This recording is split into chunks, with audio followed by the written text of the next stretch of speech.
Hello all, ക്രിസ്റ്റലിലേക്ക് ഏവർക്കും സ്വാഗതം. ഇന്ന് നമ്മൾ ഡിസ്കസ് ചെയ്യാൻ പോകുന്ന ടോപ്പിക് മൗര്യൻ എംപയർ. ആൻഷ്യൻ ഇന്ത്യയിൽ തന്നെ ഏറ്റവും ഇമ്പോർട്ടന്റ് ടോപ്പിക്കുകളിൽ ഒന്നാണ് മൗര്യൻ എംപയർ. സോ നമുക്ക് നോക്കാം. The Mauryan Empire, which existed from around 322 to 185 BC in ancient India. It was one of the most significant and influential dynasty in Indian history. Mauryan empire ancient ഇന്ത്യയിൽ തന്നെ exist ചെയ്തത് ഏകദേശം 322 മുതൽ 185 BC കാലഘട്ടത്തിലാണ്. അത് ഏറ്റവും ഇമ്പോർട്ടന്റ് ആയിട്ടുള്ള ഡൈനാസ്റ്റികളിൽ ഒന്ന് തന്നെയാണ്. സോ നമുക്ക് മാപ്പ് നോക്കുമ്പോൾ കാണാൻ പറ്റും ആ കാലഘട്ടത്തിലെ major places associated with Mauryan empire ഏതൊക്കെയാണെന്ന്. ഇതിൽ റെഡ് കൊണ്ട് മാർക്ക് ചെയ്യുന്ന പാടലിപുത്രയാണ് ഏറ്റവും ഇമ്പോർട്ടന്റ് ആയിട്ടുള്ള ഒരു centre. So Pataliputra, Taxila, Ujjain, Sanchi, Ayodhya, Sarnath. There are lot of other sites also included in this Mauryan Empire. ഇതിൽ ഏറ്റവും ഇമ്പോർട്ടന്റ് പാടലിപുത്ര ആണെന്ന് പറഞ്ഞതേ ഉള്ളൂ. സോ നമുക്ക് പാടലിപുത്ര എവിടെയാണ് ലൊക്കേറ്റ് ചെയ്യുന്നത്, എന്താണ് അതിന്റെ ഇമ്പോർട്ടൻസ്, അതുപോലെ ഇവിടെ മെൻഷൻ ചെയ്തിരിക്കുന്ന ബാക്കി പ്ലേസസിന്റെ ഇമ്പോർട്ടൻസ് കൂടെ നോക്കാം. So Pataliputra, the capital city of Mauryan empire. നമ്മുടെ മൗര്യൻ എംപയറിന്റെ ക്യാപിറ്റൽ സിറ്റി തന്നെയാണ് എന്ത്, Pataliputra. Located on the banks of Ganges river in present Patna, Bihar. ബീഹാറിലെ പാട്നയിലാണ്, ഇന്നത്തെ ബീഹാറിലെ പാട്നയിലാണ് നമ്മുടെ പാടലിപുത്ര ലൊക്കേറ്റ് ചെയ്യുന്നത്. അതിന്റെ അടുത്ത് തന്നെയാണ് ഗംഗ റിവർ ഒക്കെ ഒഴുകി പോകുന്നത്. സി എവിടെ, it was A political and administrative centre. അതുകൊണ്ട് തന്നെയാണ് മൗര്യൻ എംപയറിന്റെ ക്യാപിറ്റൽ ആയിട്ട് പാടലിപുത്ര മാറിയിരിക്കുന്നത്. നെക്സ്റ്റ് ടാക്സില. ടാക്സില വന്നിട്ട് an important city in ancient Gandhara, modern day Pakistan. So നമുക്ക് ഈ മാപ്പിൽ കാണാൻ പറ്റില്ല, നമ്മുടെ പാകിസ്ഥാനിലാണ് ടാക്സില ലൊക്കേറ്റ് ചെയ്തത്. Taxila is very famous for university.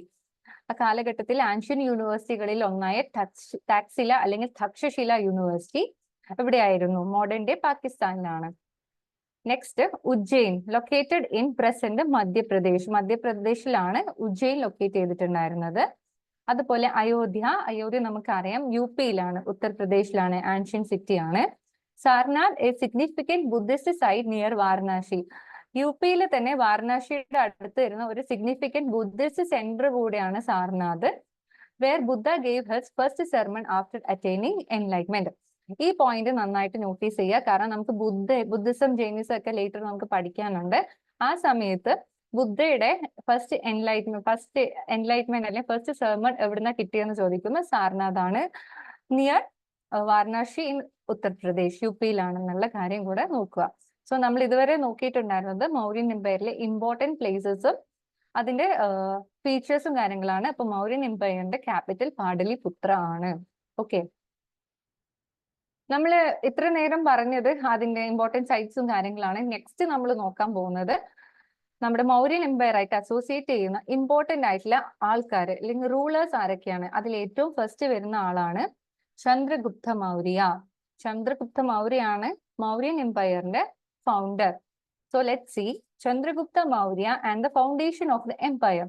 Founder ആരാണ്? Chandragupta Maurya founded the Mauryan empire. Extend of empire, നമ്മുടെ എംപയർ തന്നെ മൗര്യൻ എംപയർ ഒരു പെർട്ടിക്കുലർ ഏരിയയിൽ നിന്ന് മൊത്തമായിട്ട് ഇന്ത്യ മൊത്തമായിട്ട് എക്സ്റ്റെൻഡ് ചെയ്തത്. ഇന്ത്യയിൽ മാത്രമല്ല, ഔട്ടർ സ്റ്റേറ്റ് ശ്രീലങ്ക വരെയൊക്കെ ഇത് എക്സ്റ്റെൻഡ് ചെയ്ത് പോയിട്ടുണ്ട്. അപ്പൊ അതിലുള്ള ഒരു മെയിൻ ഇമ്പോർട്ടന്റ് റോള് ഉണ്ടായിരുന്ന ഒരാളാണ് ചന്ദ്രഗുപ്ത. ചന്ദ്രഗുപ്തേനേക്കാളും നമ്മൾ ഇമ്പോർട്ടന്റ് ആയിട്ട് പറയുന്നത് അശോകയാണ്, grand sun of Chandragupta Maurya. അത് നമ്മൾ കുറച്ച് കഴിഞ്ഞിട്ട് ഡിസ്കസ് ചെയ്യുന്നതാണ്. So let see extend of the empire. At its height, the Mauryan Empire encompassed most of the Indian subcontinent, stretching from Afghanistan in the west to Bangladesh in east. അതായത് west സൈഡിലെ അഫ്ഗാനിസ്ഥാൻ മുതൽ ബംഗ്ലാദേശ്, ഈസ്റ്റിലുള്ള ബംഗ്ലാദേശ് വരെ ഇത് extend ചെയ്യുന്നുണ്ട്. അപ്പം വലിയൊരു empire തന്നെയായിരുന്നു Mauryan empire. So capital നമ്മൾ ഓൾറെഡി മെൻഷൻ ചെയ്തു. The capital of Mauryan empire was initially at Pataliputra. Okay, initially ആണ് കേട്ടോ Pataliputra, which was strategically located city along the Ganges river. നമ്മൾ ഓൾറെഡി മെൻഷൻ ചെയ്തതാണ്. ഗംഗ റിവർ നദീതടത്തിന്റെ അടുത്തായിട്ടാണ് പാടലിപുത്ര സിറ്റുവേറ്റ് ചെയ്തിട്ടുള്ളത്. സോ ഈ ഫോട്ടോയിൽ കാണുന്നത് ചന്ദ്രഗുപ്ത മൗര്യയുടെ ഒരു സ്റ്റാച്യു ആണ്. നമുക്കിനി നോക്കാം എങ്ങനെയായിരുന്നു മൗര്യൻ എംപയറിന്റെ അഡ്മിനിസ്ട്രേഷൻ ഒക്കെ ഉണ്ടായിരുന്നത് under Chandragupta Maurya. Centralised and administration under Chandragupta Maurya. ഒരു സെൻട്രലൈസ് ചെയ്തിട്ടുള്ള ഒരു അഡ്മിനിസ്ട്രേഷൻ ആയിരുന്നു ചന്ദ്രഗുപ്ത മൗര്യയുടെ അണ്ടറിൽ ഉണ്ടായിരുന്നത്. Chandragupta Maurya established a bureaucratic administration with a complex system of officials managing different aspects of governance. അതായത് ചന്ദ്രഗുപ്ത ഒരു ചെറിയ പുള്ളിക്കാരനൊന്നും ആയിരുന്നില്ല, വലിയൊരു അഡ്മിനിസ്ട്രേഷൻ തന്നെ അല്ലെങ്കിൽ ഒരു ഗവർണൻസ് തന്നെ കൊണ്ടുവന്നിട്ടുണ്ടായിരുന്നു. നമ്മുടെ വേദിക് കാലഘട്ടത്തിന് ശേഷമാണല്ലോ നമ്മുടെ ജനപദാസും മഹാജനപദാസും ഒക്കെ കഴിഞ്ഞിട്ടാണ് മൗര്യൻ എംപയർ വരുന്നത്. സോ ചന്ദ്രഗുപ്തനെ പറയുമ്പോൾ നമ്മൾ ഏറ്റവും അസോസിയേറ്റ് ചെയ്ത് വെക്കേണ്ട വേറൊരാളും കൂടെ ഉണ്ട്. നമ്മൾ ഓൾറെഡി കഴിഞ്ഞ ക്ലാസ്സുകളിൽ അത് ഡിസ്കസ് ചെയ്തതാണ്. ആരാണത്? കൗട്ടില്യാണ്. കൗട്ടില്യ അല്ലെങ്കിൽ ചാണക്യ. ചാണക്യയുടെ ഇമ്പോർട്ടന്റ് ആയിട്ടുള്ള ഒരു വലിയൊരു വർക്ക് ഉണ്ട്, മോസ്റ്റ് സിഗ്നിഫിക്കന്റ് വർക്ക്. അതെല്ലാവർക്കും അറിയായിരിക്കും അല്ലെ? അർത്ഥശാസ്ത്ര. അർത്ഥശാസ്ത്രയില് നമ്മുടെ മൗര്യൻ എംപയറിൽ ചന്ദ്രഗുപ്ത എങ്ങനെയായിരുന്നു ഈ അഡ്മിനിസ്ട്രേഷൻ ഒക്കെ കൊണ്ടുപോയിട്ടുള്ളത് നല്ല ഡീറ്റെയിൽ ആയിട്ട് പറയുന്നുണ്ടായിരുന്നു.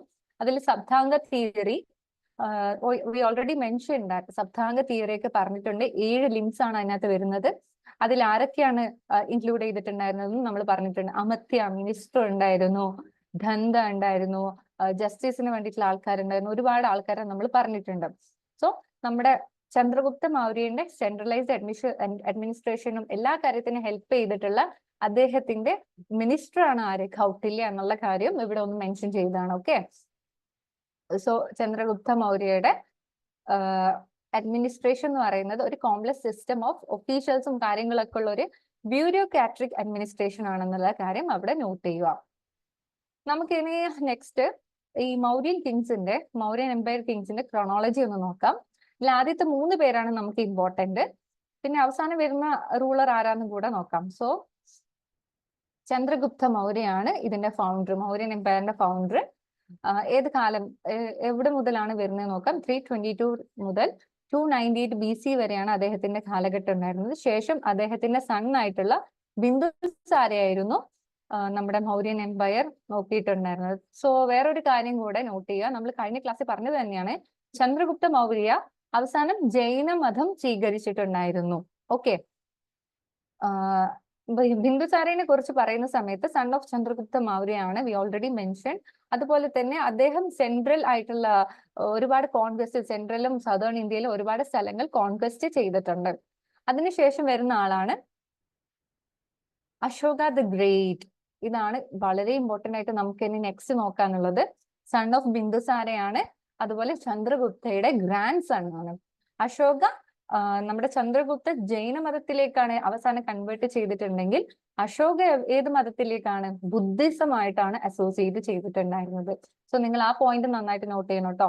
ചന്ദ്രഗുപ്ത ജൈന മതവും അശോക എന്ന് പറയുന്ന ആള് നമ്മുടെ ബുദ്ധിസത്തിലേക്കാണ് ഫോക്കസ് ചെയ്തിട്ടുണ്ടായിരുന്നത്. ശേഷം വരുന്ന ആൾക്കാര് ഇത് അത്ര വലിയ ഇമ്പോർട്ടന്റ് അല്ല, ജസ്റ്റ് ഒന്ന് ക്രോണോളജി നോക്കുക. ദശരഥ സൺ ഓഫ് അശോകയാണ്. Samprati grand sun of Ashoka. Salisuka success of Samprati. Devavarman successor of Salisuka. Salisuka Shatadhanvan successor of Devavarman, last ruler of Mauryan empire. ഇത് ഈ ചില അക്കൗണ്ട്സ് പ്രകാരം പറയുന്നത് സതധവനാണ് അല്ലെങ്കിൽ സതധൻവനാണ് നമ്മുടെ മൗര്യൻ എംപയറിന്റെ അവസാനത്തെ റൂളർ എന്ന്. ഓക്കെ. ഇനി നമുക്ക് ഇതിൽ തന്നെ 3ാമത്തെ റൂളറായ അശോക ദ ഗ്രേറ്റിനെ കുറിച്ച് കുറച്ച് ഡീപ്പായിട്ട് നമുക്ക് നോക്കാം.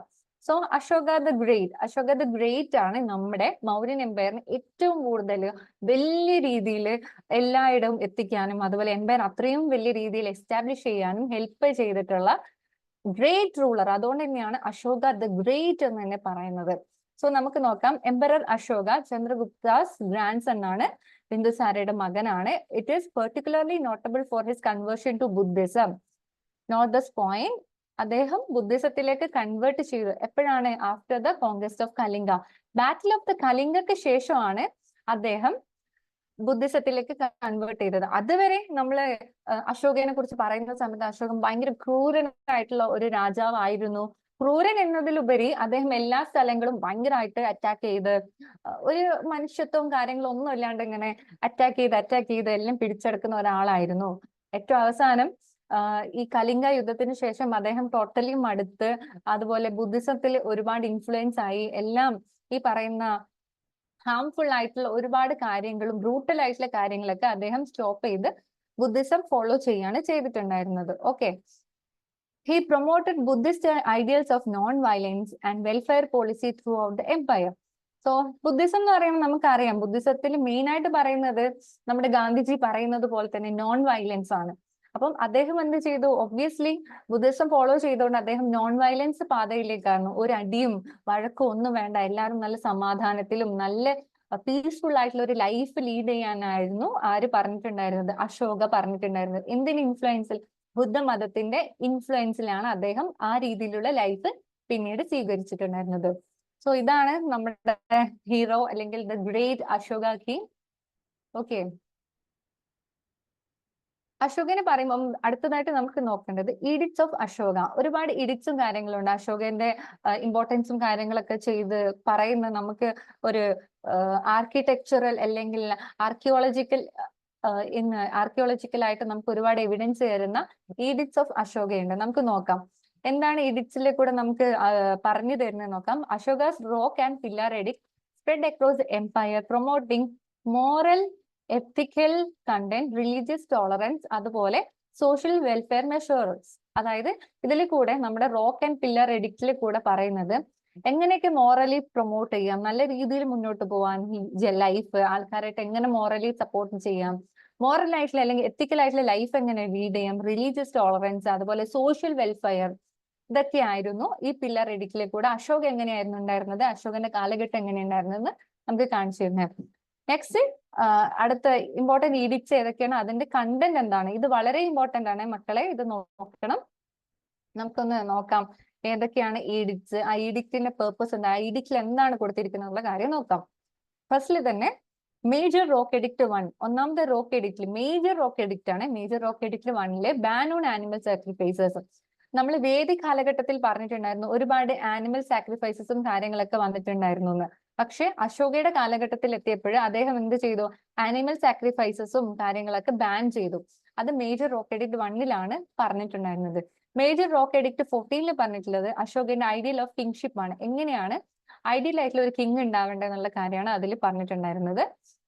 മേജർ കഴിഞ്ഞതിന് ശേഷം minor rock edict 2 summary of അശോകയുടെ ധമ്മ. ധമ്മ എന്ന് പറയുന്നത് നമുക്കറിയാം ബുദ്ധിസം റിലേറ്റഡ് ചെയ്തിട്ടുള്ള നമ്മുടെ ധമ്മ, നമ്മൾ എങ്ങനെയായിരിക്കണം എന്നുള്ളതൊക്കെ മൈനർ റോക്ക് എഡിക്ട് 2 പറഞ്ഞിട്ടുണ്ടായിരുന്നത്. അത് എവിടെയൊക്കെ കാണാൻ വേണ്ടി പറ്റും? നമ്മുടെ ബൈറാറ്റിൽ കാണാൻ പറ്റും, ബ്രഹ്മഗിരിയിൽ മസ്കി വളരെ ഇമ്പോർട്ടന്റ് ആണ്. The name of Ashoka is found only in Maski version. മസ്കി വേർഷനിൽ മാത്രമാണ് നമുക്ക് അശോക എന്ന് പറയുന്ന പേര് തന്നെ കാണാൻ വേണ്ടി പറ്റുള്ളൂ. ബാബ്രു എഡിക്റ്റിലെ passages from Buddhism showing Ashoka embrace, എങ്ങനെയൊക്കെയായിരുന്നു അശോക ബുദ്ധിസം എംബ്രേസ് ചെയ്തിട്ടുള്ളതെന്ന് നമുക്ക് ബാബ്രു എഡിക്റ്റിൽ കാണാൻ പറ്റും. ബരാബർ കേവ് ഇൻസ്ക്രിപ്ഷനിലാണ് dedicated to Ajivika sect. Ajivika സെക്ടിന് വേണ്ടിയിട്ടാണ് അത് ഡെഡിക്കേറ്റ് ചെയ്തിട്ടുണ്ടായിരുന്നത്. അശോകയുടെ റിലീജിയസ് ടോളറൻസിനെ കുറിച്ചിട്ടാണ് അതിനകത്ത് പറഞ്ഞിട്ടുണ്ടായിരുന്നത്. അവസാനം Terai pillar inscription located at നിൽജീവ ആൻഡ് റുമിൻദായ്. റുമിൻദായ് ഞാൻ ഓൾറെഡി മെൻഷൻ ചെയ്തു, നമ്മൾ ബുദ്ധിസം നോക്കാനുണ്ട്. അതിൽ ഏറ്റവും ഇമ്പോർട്ടന്റ് ആയിട്ടുള്ള ഒരു സ്ഥലങ്ങളിലാണ്, അതായത് ബർത്ത് പ്ലേസ് ഓഫ് ബുദ്ധയാണ് റുമിൻദായ്. ഓക്കെ, അതിൽ പറയുന്നുണ്ട് ഏർലിയർ, അതായത് എങ്ങനെയായിരുന്നു ബുദ്ധിസത്തിലേക്ക് ബുദ്ധനോടുണ്ടായിരുന്ന അശോകയുടെ റെസ്പെക്ട് ആണ് അതിൽ പറഞ്ഞിട്ടുണ്ടായിരുന്നത്. സോ ഇത് വളരെ ഇമ്പോർട്ടന്റ് ആണ്. എക്സാമിന് ക്വസ്റ്റ്യൻ വരാൻ സാധ്യതയുള്ള ഏറ്റവും ഏരിയ ആണ്, പ്രീവിയസ് ഇയറിൽ ചോദിച്ചിട്ടുണ്ട്. സോ ഇത് നന്നായിട്ട് നോക്കുക. സോ നമ്മൾ അത്യാവശ്യം ഇമ്പോർട്ടന്റ് ആയിട്ടുള്ള കാര്യങ്ങളൊക്കെ ഡിസ്കസ് ചെയ്തു. ഇനി എങ്ങനെയാണ് ഇത്രയും വലിയ എംപയർ ഡിക്ലൈൻ ചെയ്തത്? അതിന് എന്തായാലും ഓരോ കാരണങ്ങൾ ഉണ്ടാവും. നമ്മൾ ഇൻഡസ് വാലി സിവിലൈസേഷൻ പറഞ്ഞ സമയത്ത് അത്രയും വലിയ urban civilization, first urban civilization എങ്ങനെ ഡിക്ലൈൻ ചെയ്തു എന്ന് പറഞ്ഞു. അതുപോലെ തന്നെ ഡിക്ലൈൻ ഓഫ് മൗര്യൻ എംപയർ എങ്ങനെയാണെന്ന് നോക്കാം. So what are the factors and consequence നോക്കാം. അഡ്മിനിസ്ട്രേറ്റീവ് ചാലഞ്ചസ്, അതായത് നമ്മൾ പറഞ്ഞു സപ്താംഗ തിയറി അനുസരിച്ച് മിനിസ്റ്റേഴ്സും കാര്യങ്ങളൊക്കെ ഉള്ള ഒരു അഡ്മിനിസ്ട്രേഷൻ ലെവലായിരുന്നു. അപ്പം അതിന് ഒരുപാട് ചാലഞ്ചസും കാര്യങ്ങളും അത് മുന്നോട്ട് കൊണ്ടുപോകാൻ അവർക്ക് പറ്റിയില്ല. സെൻട്രലൈസ്ഡ് അഡ്മിനിസ്ട്രേഷൻ അണ്ടർ കിങ്സ്, പിന്നെ ഇൻഎഫിഷ്യൻസി ആണ് അഡ്മിനിസ്ട്രേറ്റീവ്, അവർക്ക് അതിനുള്ള ഒരു കഴിവുണ്ടായിരുന്നില്ല, കറപ്ഷൻ ഉണ്ടായിരുന്നു. ഓക്കെ, കള്ളത്തരങ്ങളും കാര്യങ്ങളൊക്കെ അതിനകത്ത് തന്നെ ഉണ്ടായിരുന്നു. പിന്നെ എക്കണോമിക് ഫാക്ടേഴ്സ് ആയിട്ടുള്ള warfare, impact on heavy taxation, agrarian issues ഒക്കെയാണ് എക്കണോമിക് ഫാക്ടേഴ്സിൽ നമ്മൾ പറയുന്നത്. റിലീജിയസ് ആൻഡ് സോഷ്യൽ ഫാക്ടർ, അതായത് നമ്മൾ പറഞ്ഞു ചന്ദ്രഗുപ്ത മൗര്യ ജൈന മതത്തിലേക്കാണ് സ്വീകരിച്ചിട്ടുണ്ടായിരുന്നത്. ഇതിന് മുന്നൊക്കെ വേദിക്കിൽ നമ്മൾ ബ്രാഹ്മിൻസിനാണ് ഏറ്റവും കൂടുതൽ ഇമ്പോർട്ടൻസ് ഉണ്ടായിരുന്നത്. പക്ഷെ ഇവിടെ എത്തുമ്പോഴത്തേക്ക് എന്തായി, ജൈനമതത്തിലേക്ക് മാറി, അതുപോലെ ബുദ്ധിസം മതം ആര് സ്വീകരിച്ചു, അശോക സ്വീകരിച്ചു. അപ്പം shift in state religion and Ashoka under Ashoka, social unrest and Brahmanical opposition.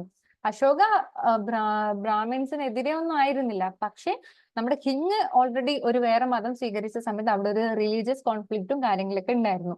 പിന്നെ എക്സ്റ്റേണൽ ത്രെറ്റ്സ് ആയിട്ടുള്ള നെയ്ബറിംഗ് സ്റ്റേറ്റിൽ നിന്ന് വരുന്ന ഇൻവെൻഷൻസും കാര്യങ്ങളും അതർ കൺട്രീസിൽ നിന്ന് വരുന്നതുണ്ടായിരുന്നു.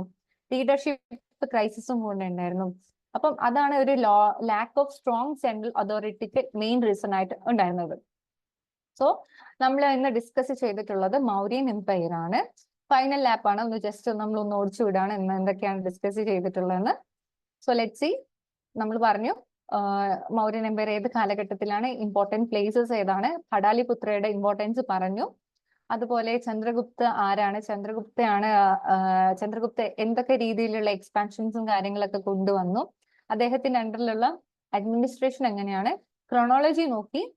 അതുപോലെ നമ്മൾ അശോകനെ കുറിച്ചിട്ടാണ് ഏറ്റവും കൂടുതൽ ഇമ്പാക്ട്ഫുൾ ആയിട്ട് പറഞ്ഞിട്ടുണ്ടായിരുന്നത്, ഏറ്റവും ഡീറ്റെയിൽ ആയിട്ട് പറഞ്ഞിട്ടുണ്ടായിരുന്നത്. അതിന്റെ അത്രയും ഇമ്പോർട്ടന്റ് ആണ്, അതുകൊണ്ട് നിങ്ങൾ എന്തായാലും ഈ കാര്യം നോട്ട് ചെയ്യുക. ശേഷം എഡിക്ട്സ് ഓഫ് അശോക പറഞ്ഞു, ഡിക്ലൈൻ എങ്ങനെയാണെന്ന് പറഞ്ഞു. സോ ഇനി നമുക്ക് കുറച്ച് ക്വസ്റ്റ്യൻസ് നോക്കാം. Okay, first question, what was the capital city of Mauryan empire? Mauryan എംപയറിന്റെ ക്യാപിറ്റൽ സിറ്റി ഏതായിരുന്നു? പാടലിപുത്രയായിരുന്നു.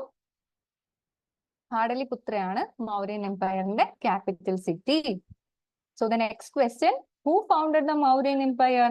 Chandragupta Maurya, Ashoka, Bindusara, Chandragupta second. We know the answer, Chandragupta Maurya ആണ് മൗര്യൻ എംപയർ ഫൗണ്ട് ചെയ്തിട്ടുള്ളത്. Next question, under whose reign did the Mauryan empire reach its greatest territorial extent? ആരുടെ കാലഘട്ടത്തിലാണ്? നമ്മൾ already പറഞ്ഞു, ചന്ദ്രഗുപ്തയുടെ കാലഘട്ടത്തിൽ അടിപൊളിയായിട്ട് കൊണ്ടുവന്നു. ബിന്ദുസാരയും നമ്മുടെ സെൻട്രലും സൗത്തൊക്കെ പിടിച്ചടക്കി. പക്ഷെ അശോകയുടെ കാലഘട്ടത്തിലാണ് ഏറ്റവും കൂടുതൽ ടെറിട്ടോറിയൽ എക്സ്റ്റെന്റ് നടന്നിട്ടുള്ളത്. So the answer is Ashoka. So ഈ ലാസ്റ്റ് ക്വസ്റ്റ്യൻ നിങ്ങൾക്ക് ഹോംവർക്ക് ആയിട്ട് തരികയാണ്. നിങ്ങൾ ഇത് എന്ത് ചെയ്യുക, ഇതിന്റെ ആൻസർ കമന്റ് ബോക്സിൽ എഴുതിയിടുക, കമന്റ് ചെയ്ത് ഇടുക. Fourth question. So the question is, what was the state religion promoted by Ashoka during his reign? ഏത് മതമായിരുന്നു? Hinduism, Buddhism, Jainism, Zoroastrianism. Okay, so ഇതാണ് നിങ്ങളുടെ ഹോംവർക്ക് ക്വസ്റ്റ്യൻ. ഓക്കെ, സോ ഇന്നത്തെ ക്ലാസ് എല്ലാവർക്കും useful ആയെന്ന് വിചാരിക്കുന്നു. So thank you all.